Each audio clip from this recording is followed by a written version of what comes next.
Alors, on se retrouve donc ici pour une nouvelle vidéo, donc la première vidéo sur le chapitre 2 de la partie 5. Donc la partie 5 du programme porte sur l'appareil respiratoire et les échanges gazeux, et le chapitre 5.2, lui, sur les pathologies respiratoires. Alors, on va commencer par vous présenter donc les capacités exigibles au baccalauréat. Donc tout d'abord, vous devez être capable de présenter la technique de spirométrie. Donc vous avez la fiche technique que vous avez dans vos documents. Donc il y a tout ce qui est définition, mise en œuvre, le matériel et ensuite un exemple de spirogramme, c'est-à-dire le résultat que l'on peut exploiter. Alors justement à partir du spirogramme, donc à partir du graphique, vous devez être capable de déterminer et de calculer les différents volumes et les capacités pulmonaires du patient. Ensuite, montrer l'intérêt des différentes techniques pour le diagnostic des pathologies respiratoires. Celle que l'on verra dans ce cours, c'est donc l'asthme. Donc pour l'asthme, vous devez connaître les signes cliniques, faire la liste des facteurs de risque, mettre en relation les mécanismes physiopathologiques avec les traitements et la prévention associés, citer les principaux constituants de la fumée du tabac et préciser leurs effets physiopathologiques, donc ce qui entraîne l'apparition de pathologies respiratoires, et enfin identifier les organes dans la cavité thoracique et préciser leur relation avec l'appareil cardiovasculaire. Alors dans cette première vidéo, donc la partie 1, on va donc expliquer les différentes techniques d'exploration de l'appareil respiratoire. Alors tout d'abord, il y a deux grandes catégories de techniques d'exploration. La première, vous la connaissez, ce sont des techniques d'exploration anatomique. Donc ce sont des techniques qui permettent de voir l'anatomie des organes de l'appareil respiratoire au niveau de la cage thoracique. Donc je vous renvoie aux fiches techniques que l'on a déjà vues en début d'année. Alors un petit rappel très rapide. La première technique, c'est la radiographie.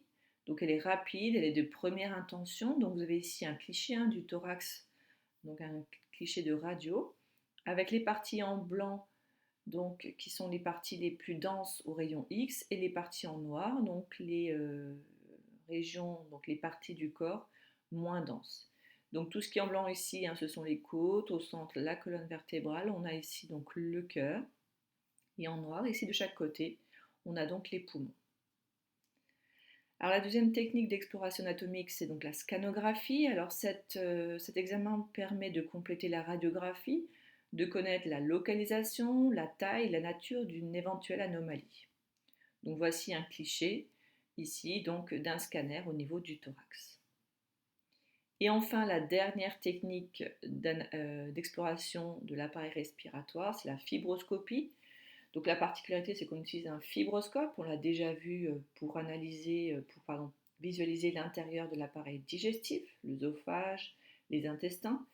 Donc il y a un fibroscope au bout d'un tuyau équipé d'une caméra, ensuite équipé d'une lumière froide, et ensuite on peut aussi équiper d'une pince pour faire des prélèvements. Donc ce fibroscope permet de visualiser directement l'intérieur des bronches et donc d'observer les muqueuses. Et si on observe donc une anomalie, un polype ou autre, on réalise un prélèvement de tissu vivant, ce qu'on appelle une biopsie. Le but étant de les analyser en laboratoire d'anatomopathologie pour déterminer donc l'anomalie au niveau tissulaire. Donc voilà rapidement un petit schéma qui vous montre donc ici la partie de l'appareil respiratoire, donc ici la trachée, les bronches, et là on voit donc le tuyau du fibroscope avec au bout donc une caméra et une lumière pour pouvoir voir l'intérieur ici des bronches. Alors la deuxième catégorie, c'est les techniques d'analyse fonctionnelle, on n'en verra qu'une seule, c'est la spirométrie, donc je vous renvoie également à la fiche technique. Donc là, elle ne s'intéresse plus à l'anatomie, mais elle permet d'évaluer la fonction respiratoire d'une personne. Donc on compare toujours à une personne saine.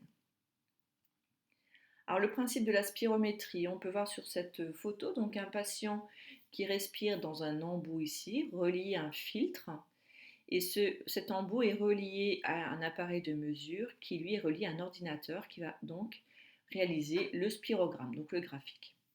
Alors il est important de signaler que ce patient doit avoir le nez bouché pour être sûr justement que la totalité de l'air passe dans l'embout et donc puisse être mesurée. Alors le principe, on le verra d'ailleurs très bien sur le graphique. Tout d'abord, le patient effectue plusieurs cycles respiratoires, donc des inspirations et des expirations de façon naturelle, ce qui lui permet de s'adapter un petit peu au système, puisqu'il y a quand même une petite résistance. Et surtout, ce qui nous intéresse, il réalise une inspiration forcée, donc il va vraiment faire entrer un maximum d'air dans ses poumons. Et ensuite, il va expirer au maximum, jusqu'à expirer le maximum d'air, pour vider vraiment au maximum ses poumons. Alors le spirogramme, qui est donc le graphique tracé par l'ordinateur, permet de calculer différents volumes et également des capacités pulmonaires d'un patient. Donc vous allez prendre le document 1 de votre cours, qui est donc un exemple de spirogramme. Donc c'est un graphique qui représente un volume d'air en millilitres par kilogramme en fonction du temps qui est exprimé en secondes. Alors on voit que ce spirogramme est tracé en traits fins en violet. Donc vous voyez que sur la première partie du graphique, on a 4 pics qui représentent en fait 4 cycles ventilatoires normaux. Donc là, le patient s'habitue un peu au système, quoi, des pics relativement faibles. Et on voit en vert ici, lorsque le volume augmente, c'est le volume inspiré, et le volume expiré lorsqu'il diminue. Ensuite, le patient effectue une inspiration forcée. Donc vous voyez que là, le volume augmente très fortement jusqu'à 80 ml par kilogramme. Et ensuite, il expire au maximum. Donc on part du haut de la courbe et on descend ici jusqu'à peu près 15 ml par kilogramme. Et enfin, il revient à la normale.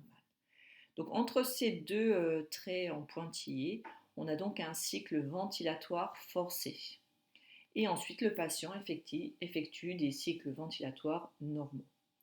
Alors sur ce graphique à droite, vous voyez qu'il y a 2, 4, 6 incollades de couleurs différentes qui va donc en fait donner les différents volumes et capacités à connaître. Donc avant de commencer, donc, il y en a en tout 5 volumes et 2 capacités. Donc pour ces volumes, vous devez être capable de connaître leur abréviation, c'est-à-dire les lettres, ensuite connaître la signification de ces lettres et savoir les définir. Et enfin, savoir les replacer sur ce graphique. Donc c'est ce qu'on va faire ensemble maintenant.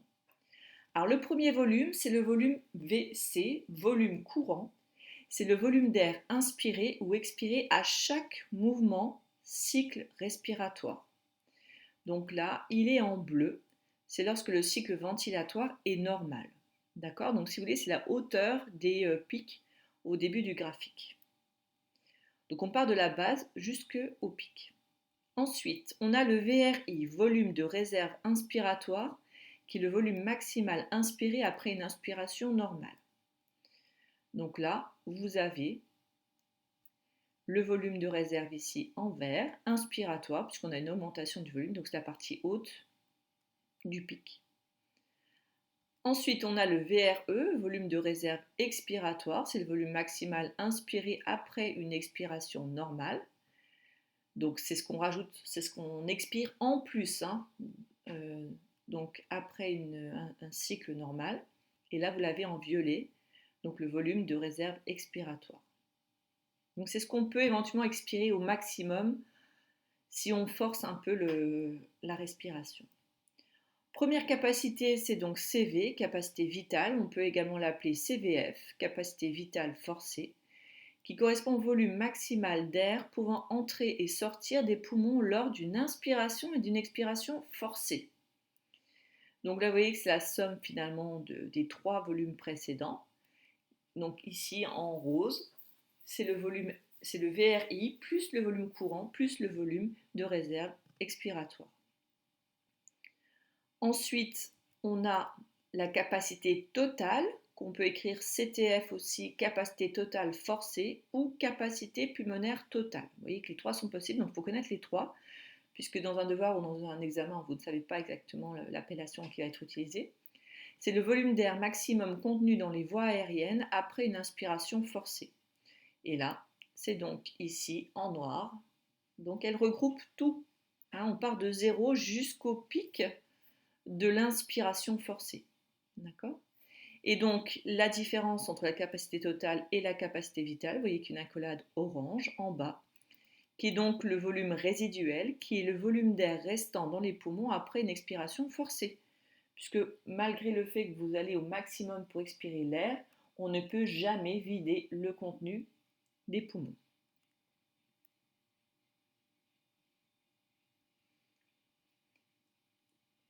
Donc vous pouvez le mettre ici en orange, volume résiduel tout en bas. Alors, la spirométrie permet de calculer ensuite l'indice de Tifno. Donc vous devez le connaître, hein, ce nom il est en gras, surlignez-le, il est important, avec une majuscule. Et donc vous devez appliquer une formule VEMS et CVF, donc divisé par CVF fois 100. Donc là c'est un pourcentage, hein, cet indice. Alors on verra justement le calcul juste après. Alors la spirométrie peut aussi être réalisée en traçant justement un autre type de graphique qui mesure cette fois-ci le volume d'air expiré suite à une inspiration forcée en litres tout simplement.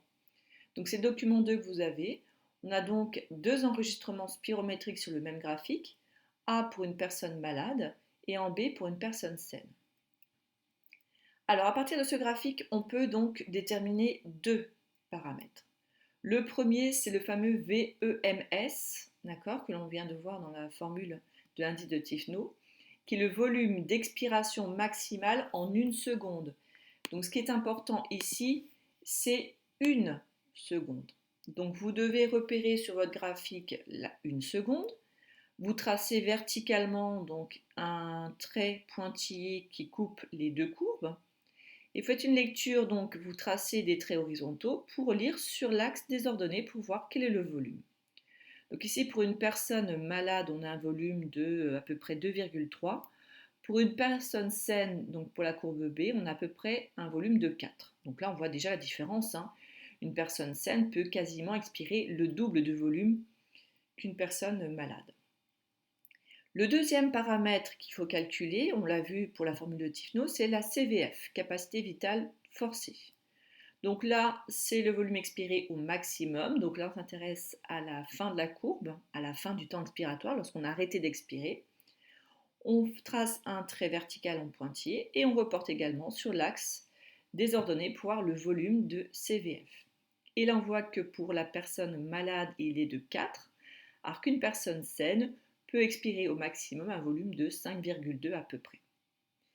Donc à partir de ce genre de graphique, on peut très bien vous demander justement de calculer l'indice de Tifno pour ces deux personnes et de les comparer. Alors justement, il y a une valeur d'indice de Tifno que vous devez absolument retenir, hein. Cette valeur de pourcentage, c'est 70%. Alors ce pourcentage, vous indique en fait si les bronches sont obstruées, ça veut dire bouchées partiellement. Et plus ce pourcentage est faible, plus les voies respiratoires sont obstruées.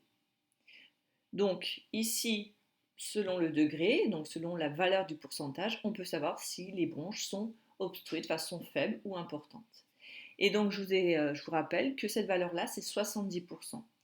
Donc si vous calculez l'indice de Tifno et que vous voyez que ce pourcentage-là est inférieur à 70%, vous pouvez affirmer que ce patient souffre d'une pathologie obstructive. Donc là, l'expression pathologie obstructive est très importante. Et l'exemple de pathologie obstructive, celle pour les plus connues, c'est l'asthme qu'on verra dans la suite du cours et la mucoviscidose.